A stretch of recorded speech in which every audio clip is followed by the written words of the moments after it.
انا قلت لك امك لما تحس بحاجه هي البت دي الحكايه كلها في ايدها، وهي المفتاح. خليك وراها. حاضر يابا، هخليني وراها.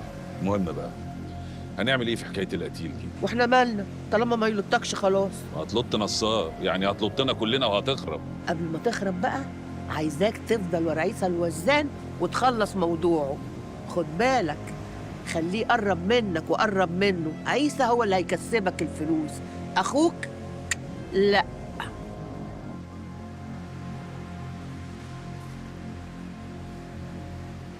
احلى فنجان قهوه لما نشوف.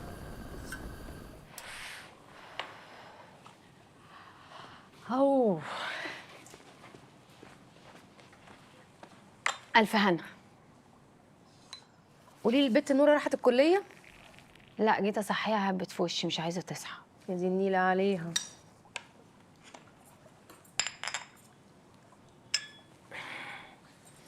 بقول لك ايه، ما تشربي انت فنجان القهوه ده واقراهولك.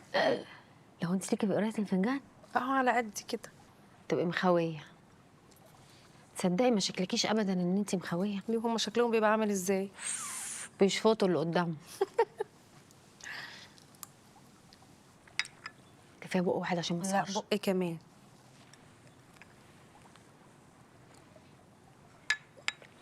وحشه قوي.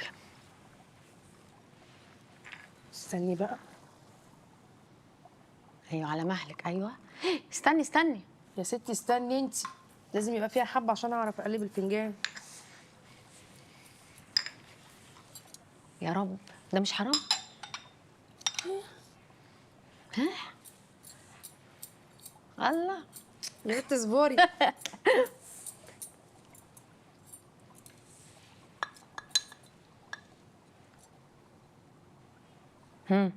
ده انت طلعتي سهنه، كل ده ومخبيه عليا؟ والله ما مخبيه حاجه، ما عملتش حاجه. في جدع. هو قمر وعسل وسكر وشهم وكل حاجه.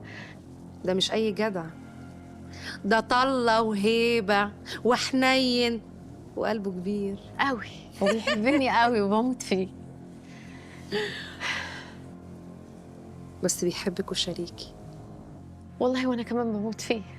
هنتجوز. يا بنت اهدي شوية.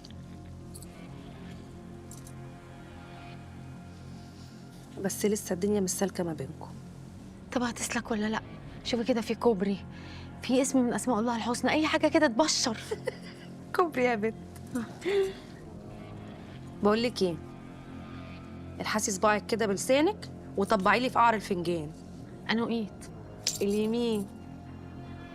دي الشمال. يبقى اليمين. ربنا يجعلنا من اهل اليمين. بسم الله الرحمن الرحيم. شكلك مش سهله. ولا صعبة.